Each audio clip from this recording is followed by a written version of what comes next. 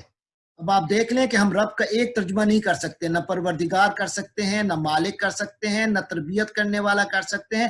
یہ ساری چیزیں رب کے اندر موجود ہیں۔ کتنا بہتر ہے کہ ہم رب کا ترجمہ رب ہی کر دیں۔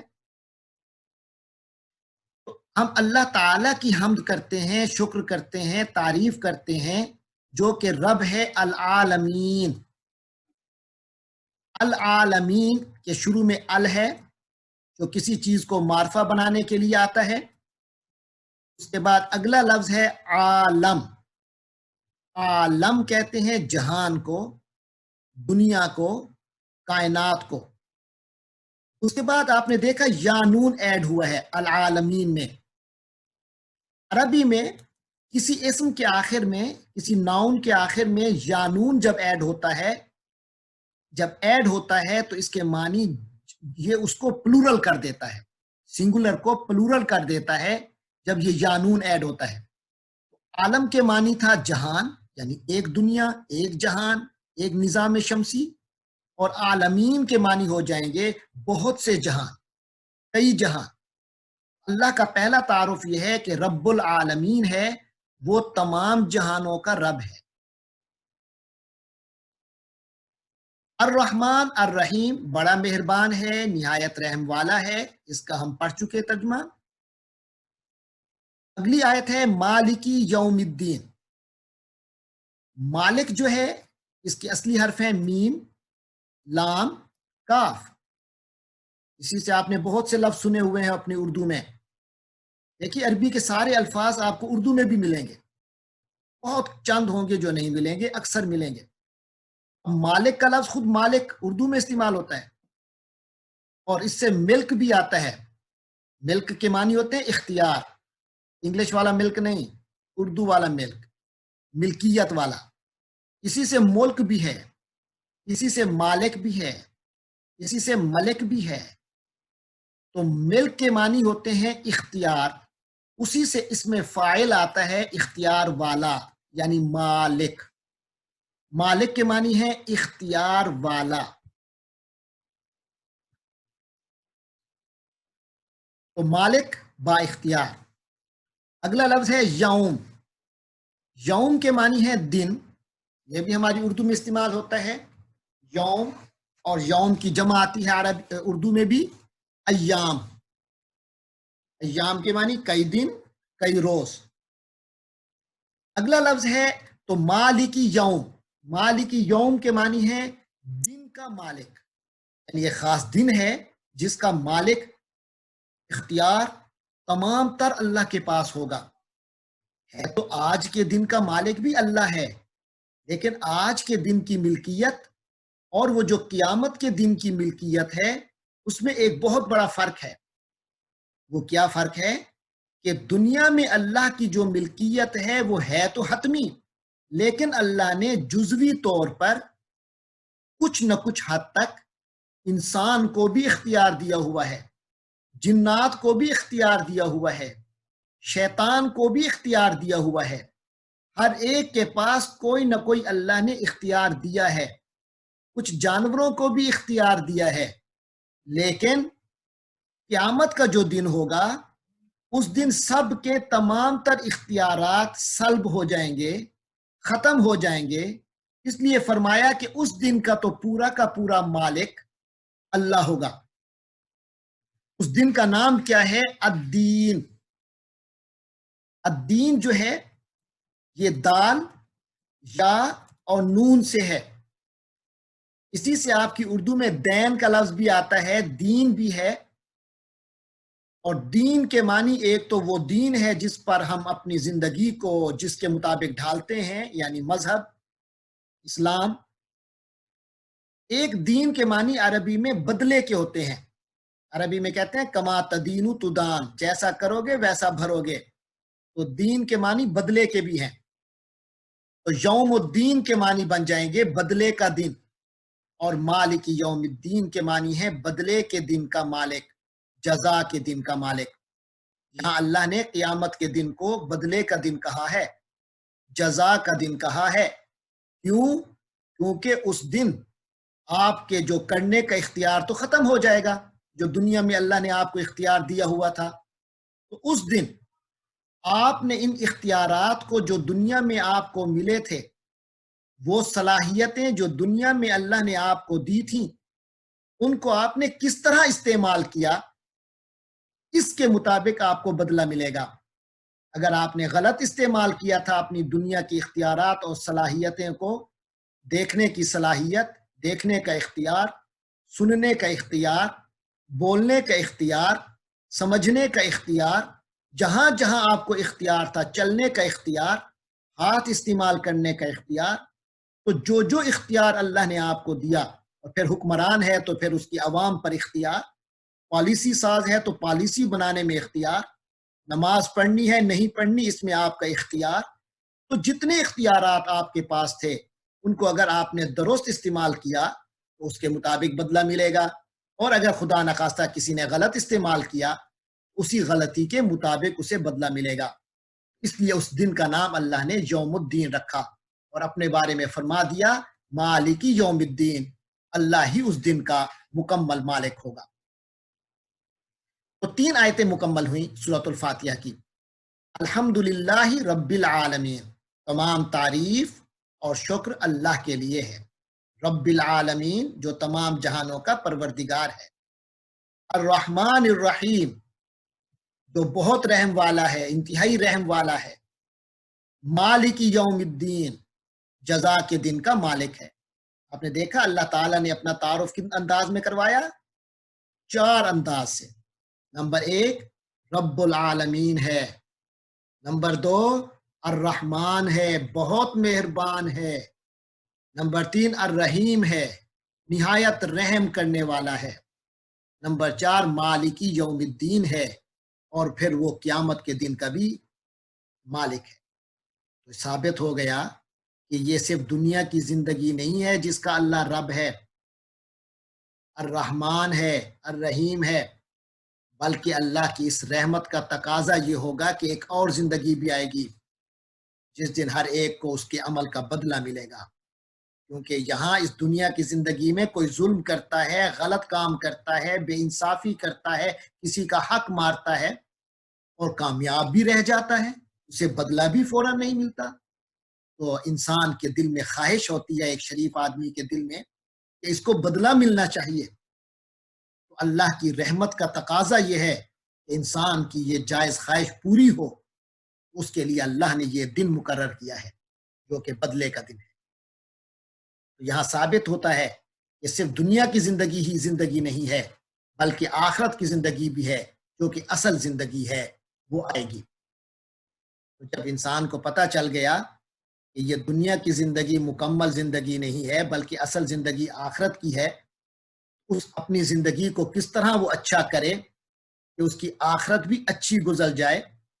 یہ شانزہ فیاض بند کیجئے اپنا کیمرہ، باقی لوگ اپنا کیمرہ بند کر دیں۔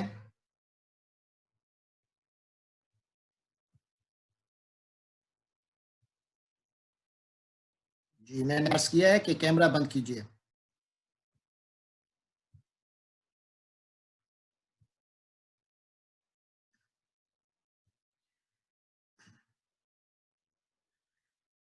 اچھا جی، تو اس کے بعد انسان اب معلوم کرنا چاہتا ہے کہ مجھے زندگی کیسے گزارنی ہے، اور یہ احساس ہے کہ جو اس کائنات کا رب ہے، جب وہی سب کچھ ہے تو مجھے بھی چاہیے کہ میں اپنا سب کچھ اسی پر وار دوں، اسی پر واروں، اسی پر قربان ہو جاؤں۔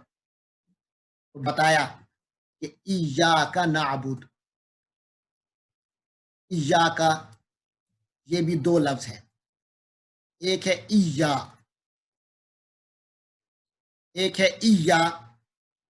تو ایا یاد رکھیے، جب بھی کسی عربی لفظ سے پہلے ایا آتا ہے وہ اس بات کو پکا کر رہا ہوتا ہے کہ صرف اور صرف کے معنی میں آتا ہے، اور کا یہ اس میں ضمیر متصل ہے، اس میں ضمیر متصل کے معنی یعنی عربی کا پروناؤن ہے جو اٹیچ ہو کر آتا ہے، جیسے انگلش میں آپ کہتے ہیں نا یور، مائی، ہم، ہز، تو یہ جو پروناؤنز ہیں عربی میں یہ پروناؤنز دو قسم کے آتے ہیں، انشاءاللہ اس پر ہم بات کریں گے۔ تو کچھ پروناؤنز عربی کے آتے ہیں جو علیحدہ آتے ہیں، جو آئی اور وی اور یو اور ہی کے معنی میں آتے ہیں، اور کچھ پروناؤن ہیں جو کہ ہز اور ہم کے معنی میں آتے ہیں، جو اٹیچ ہوتے ہیں یعنی لفظ کے ساتھ مل کر آتے ہیں، جیسے یہاں کا جو ہے یہ ایا کے ساتھ مل کے آیا ہے، اس کے آخر میں اٹیچ ہو کر آیا ہے، تو یہ ایا کا بن گیا۔ اس کے معنی ہے تجھے ہی، تیری ہی، نعبدو، ہم عبادت کرتے ہیں۔ یہ نعبدو این با اور دال سے ہے، این با دال کے معنی سے آپ نے اردو میں لفظ سنا ہوگا عبد، اسی سے آپ نے سنا ہوگا عبادت، اسی سے آپ نے سنا ہے عابد، اسی سے سنا ہے معبود۔ تو جن لفظوں کے میں بھی عین با دال آئے گا، اس کے میں عبادت کا معنی ہوگا، اس میں پوجا کا معنی ہوگا، اس میں پرستش کا معنی ہوگا۔ بہرحال یہ عربی کا ایک سٹرکچر ہے، اس پر بات کریں گے۔ اس کو ہم فعل مضارع کہتے ہیں، یہ عربی کا ورب ہے اور پریزنٹ اور فیوچر کا معنی دیتا ہے۔ اس میں کیا ہے، عبد جو عبادت کے لیے عبد کا لفظ آیا ہے، اس سے پہلے نون زبر نہ آیا ہے، نہ، یہ جو نہ آتا ہے کسی فعل مضارع کے شروع میں، اسے فعل مضارع کہتے ہیں گرامر کی اصطلاح میں۔ عربی میں فعل مضارع وہ فعل ہوتا ہے جو پریزنٹ کا معنی بھی دیتا ہے اور فیوچر کا معنی بھی دیتا ہے۔ عبد سے نعبدو بنا ہے، تو اس کے معنی ہم عبادت کرتے ہیں، ہم عبادت کریں گے۔ اللہ تعالیٰ سے بندہ کہہ رہا ہے ایاک نعبدو، تیری ہی، ایاک تیری ہی، نعبدو ہم عبادت کرتے ہیں، ہم عبادت کریں گے۔ پھر آگے وَإِيَّاكَ دوبارہ آیا۔ فرق یہ ہے کہ پہلے صرف ایاک تھا، اب وَإِيَّاكَ ہے۔ یہ جو وا ایڈ ہوا ہے، وا کے معنی ہوتے ہیں اور، ایاک نعبدو ہم تیری ہی عبادت کرتے ہیں، وَإِيَّاكَ اور تجھی سے ہی، نستعین ہم مدد طلب کرتے ہیں۔ نستعین عین و نون سے ہے، اسی سے آپ نے نام سنا ہوگا عون، اسی سے آتا ہے معین، اسی سے آتا ہے اعانت، اسی سے آتا ہے استعانت، ان سب کے اندر مدد کا معنی موجود ہے۔ تو نستعین جو ہے یہ اصل میں استعانہ سے ہے، اس کے معنی مدد طلب کی۔ یستعینو کے معنی ہوتے ہیں وہ بندہ مدد مانگتا ہے، اور نستعینو کے معنی ہے ہم مدد مانگتے ہیں۔ نستعینو ہم مدد مانگتے ہیں، وَإِيَّاكَ نستعین اور تجھی سے ہم مدد مانگتے ہیں۔ اگلا لفظ ہے اہدنا، یہ ہدایت سے ہے۔ انشاءاللہ یہ جو روٹ ہے ان کے بارے میں ہم تفصیلی باتیں بعد میں کریں گے، ابھی آپ کو صرف یہ بتا دیتا ہوں اہدنا یہ اصل میں اہدی ہے جو ہدایت سے ہے۔ ہدایت کے معنی ہوتے ہیں رہنمائی، اور اہدے دعا کے لیے آتا ہے، رہنمائی کر، فعل امر ہے، امپیریٹیو ہے ورب، تو ہدایت دے نہ ہمیں، تو پورا ہوا اہدینا ہمیں ہدایت دے، الصراط، صراط کے معنی راستہ، اہدینا الصراط ہمیں راستے کی ہدایت دے۔ کون سا راستہ؟ الصراط المستقیم، مستقیم کے معنی ہے سیدھا، استقامت والا، جس پہ بندہ مضبوط جم کے رہے اسے مستقیم کہتے ہیں۔ الصراط المستقیم کے معنی ہو گئے بالکل سیدھا اور جمع ہوا راستہ۔ اہدنا الصراط المستقیم ہمیں سیدھے راستے کی ہدایت عطا فرما۔ پھر صراط آیا، صراط کے معنی راستہ، الذین جو لوگ، یہ الذی کی جمع ہے، الذی اس میں موصول ہے، جیسے انگلش میں آپ کہتے ہیں the person who went there, the person who came here, who یعنی جو. صراط اور الذین، الذی کی جمع ہے، الذی کے معنی جو، اور الذین یعنی بہت سے لوگ جو. یا اللہ مجھے سیدھا راستہ دکھا، صراطا جو کہ راستہ ہے، الذین کن لوگوں کا، ان لوگوں کا جو انعمتا، یہ عربی کا فعل ماضی ہے، پاسٹ ہے. انعم، انعم کے معنی ہوتے ہیں اس نے انعام کیا، انعمتا کے معنی تو نے انعام کیا. تو صراط الذین ان لوگوں کا راستہ جو انعمتا تو نے انعام کیا، علیہم، علیہم دو لفظ ہیں، علا، علا کے معنی پر ہوتا ہے، جیسے میں نے پہلے آپ کو بسم اللہ میں بے بتایا، پریپوزیشن تھا، بے کے معنی ساتھ تھا. پھر للہ میں لام کا بتایا، لام کے معنی عام طور پہ کے لیے ہوتا ہے، فار، ٹو. اب یہ تیسرا لفظ آیا ہے علا، یہ بھی پریپوزیشن ہے، اس کے معنی ہوتے ہیں پر، اوپر. اور ہم یہ ضمیر متصل ہے، یعنی کہ پروناؤن ہے، اٹیچڈ پروناؤن جو اٹیچ ہو کر لفظ کے آخر میں آتی ہے. یہ پہلے بھی گزری تھی، وہ تھی کا، ایاکا، ایاکا کے آخر میں جو کا تھا وہ اٹیچ پروناؤن تھی. اسی طرح یہاں ہم بھی اٹیچ پروناؤن ہے، لیکن معنی میں فرق ہے. کا کے معنی تھا تیرا، ایاکا تیری ہی، اور ہم کے معنی ہے ان، یعنی دے، دیم، علیہم آن دیم، ان لوگوں پر. انعمت علیہم تو نے ان پر انعام کیا، صراط الذین انعمت علیہم ان لوگوں کا راستہ جن پر تو نے انعام کیا. یعنی اے اللہ ہمیں سیدھا راستہ دکھا، یہ ان لوگوں کا راستہ ہے جن پر تو نے انعام کیا. اللہ نے انعام کن لوگوں پر کیا ہے جان لیجئے. قرآن مجید میں ایک جگہ ہے کہ اولئک الذین انعم اللہ علیہم من النبیین، اللہ نے جن لوگوں پر انعام کیا ہے وہ اللہ کے نبی ہیں. والصدیقین اور ان نبیوں کے صدیق ہیں، جیسے ہماری امت میں صدیق اکبر سب سے بڑے صدیق حضرت ابو بکر رضی اللہ عنہ ہے. والشہداء اور تیسرے نمبر پہ جن کا ذکر کیا انعام یافتہ لوگوں کا، وہ شہداء ہیں جنہوں نے اللہ کے رستے میں، اللہ کے دین کے لیے حق کی خاطر اپنی جان بھی دے دی. والصالحین اور چوتھے نمبر پہ فرمایا نیک لوگ. ان چار لوگوں کے بارے میں ہے کہ اللہ کا انعام ان پر ہے. یہاں ہم اللہ سے وہی رستہ مانگ رہے ہیں جو انعام والے لوگوں کا تھا.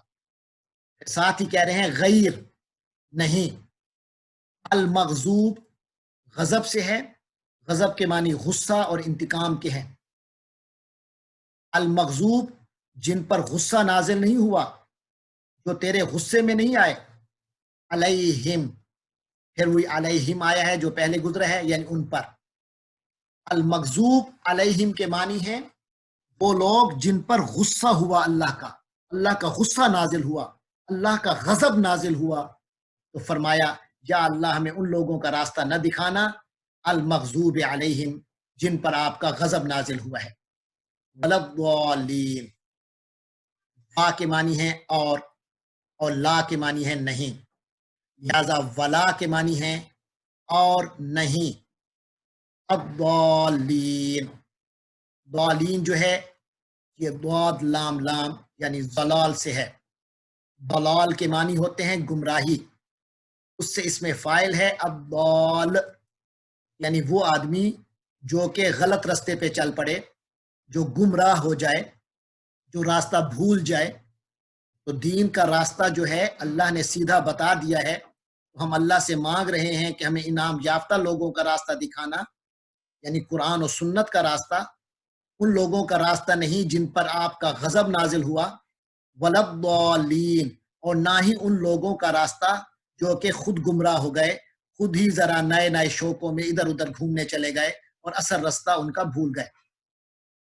اس پر ہماری سورۃ الفاتحہ مکمل ہوئی. کل انشاءاللہ ہمارا جو سبق ہوگا اس کے بارے میں اس کے الفاظ کے معنی بھی آپ سے سنوں گا اور آیتوں کا بھی بامحاورہ ترجمہ سنوں گا. آئیے اس کا آپ ترجمہ پڑھتے ہیں، بامحاورہ ترجمہ. بسم اللہ الرحمن الرحیم. اللہ کے نام سے جو بڑا مہربان نہایت رحم والا ہے. الحمدللہ رب العالمین. تمام تعریف اور شکر اللہ کے لیے ہے جو تمام جہانوں کا پروردگار ہے. الرحمن الرحیم، جو بے حد مہربان نہایت رحم والا ہے. مالک یوم الدین، بدلے کے دن کا مالک ہے. یہاں تک اللہ کا تعارف ہوا. اس کے بعد انسان اللہ سے وعدہ کر رہا ہے، ایاک نعبد و ایاک نستعین، تیری ہی ہم عبادت کرتے ہیں اور تجھ سے ہی ہم مدد مانگتے ہیں. اہدنا الصراط المستقیم، ہمیں سیدھا راستہ دکھا، سیدھے راستے کی ہدایت فرما. صراط الذین انعمت علیہم، ان لوگوں کا راستہ جن پر تو نے انعام کیا. غیر المغضوب علیہم ولا الضالین، ان لوگوں کا راستہ نہیں جن پر تیرا غضب ہوا اور نہ ہی وہ جو گمراہ ہوئے. آخر میں ہم کہتے ہیں آمین. آمین کے معنی ہے ایسا ہی ہو.